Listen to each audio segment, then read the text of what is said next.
नमस्कार दोस्तों, मेरा नाम रामलाल शर्मा है।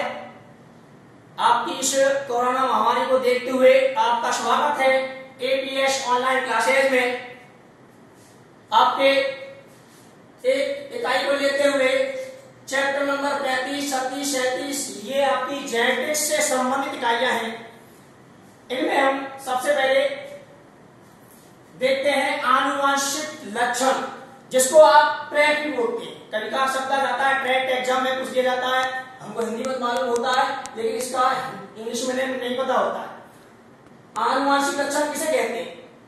ऐसे लक्षण जो जनक पीढ़ी से, जनक कहते हैं जन्म देने वाले, जनक कहते हैं जन्म देने वाले ऐसे लक्षण जो जनक पीढ़ी से संतति पीढ़ी में वंशानुगत होते हैं।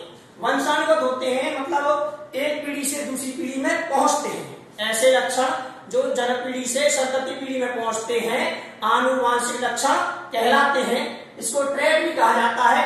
और आनुवंशिक लक्षण आपके दो प्रकार के होते हैं जो पूरी आनुवंशिकी में ये दोनों प्रकारों का उपयोग सर्वाधिक होता है।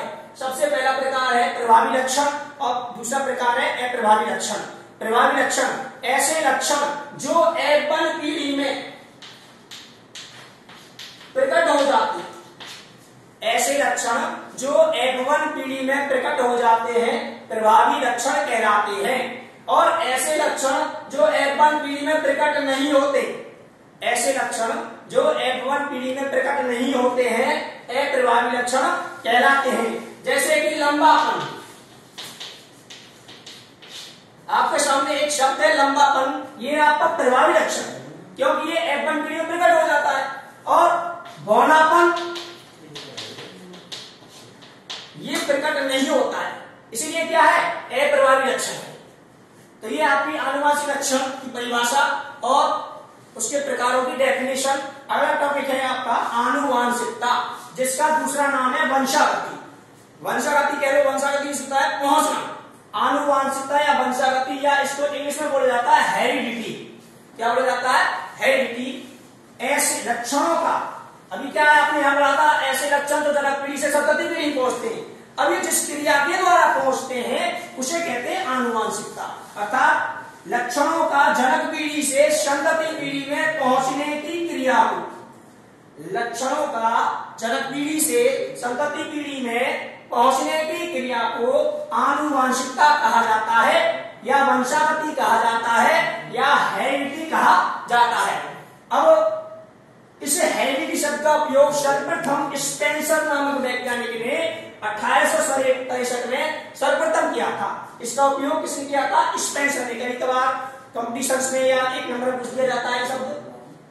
अगला टॉपिक है आपका आनुवंशिकी, जिसका नाम है जेनेटिक्स, जिसका हमने सबसे पहले टॉपिक में जो लिखा है इसके अंतर्गत कैसे भी आते हैं आनुवंशिकी या जेनेटिक्स विज्ञान की या जीव विज्ञान की वह शाखा, जीव विज्ञान की वह शाखा जिसके अंतर्गत आनुवंशिकता और विभिन्नता ये दोनों शब्द आने जरूरी है। आनुवंशिकता में समानताएं माता पिता से बच्चों में पहुंचती है और विभिन्नताएं जो अंतर माता पिता से बच्चों में आ जाते हैं। विज्ञान की वह शाखा जिसके अंतर्गत आनुवंशिकता और विभिन्नता का अध्ययन किया जाता है आनुवंशिकी या जेनेटिक्स कहलाता है। अब इस जेनेटिक्स की उत्पत्ति जीन शब्द से हुई। जेनेटिक्स की उत्पत्ति जीन शब्द से हुई, जिसका अर्थ है टू ग्रोथ, अर्थात वृद्धि करना, वृद्धि करना। जेनेटिक्स की उत्पत्ति किससे हुई? जीन से, और जीन से बना है जेनेटिक्स। और जीन का अर्थ होता है टू ग्रोथ अर्थात वृद्धि करना। अब इस आनुवंशिकी शब्द का जो गठन सर्वप्रथम किया था 1905 में वेल्सन ने किया था।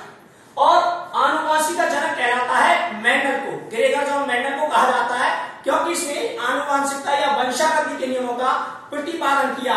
लेकिन आधुनिक आनुवंशिकी का जनक W. वेल्सन को कहा जाता है।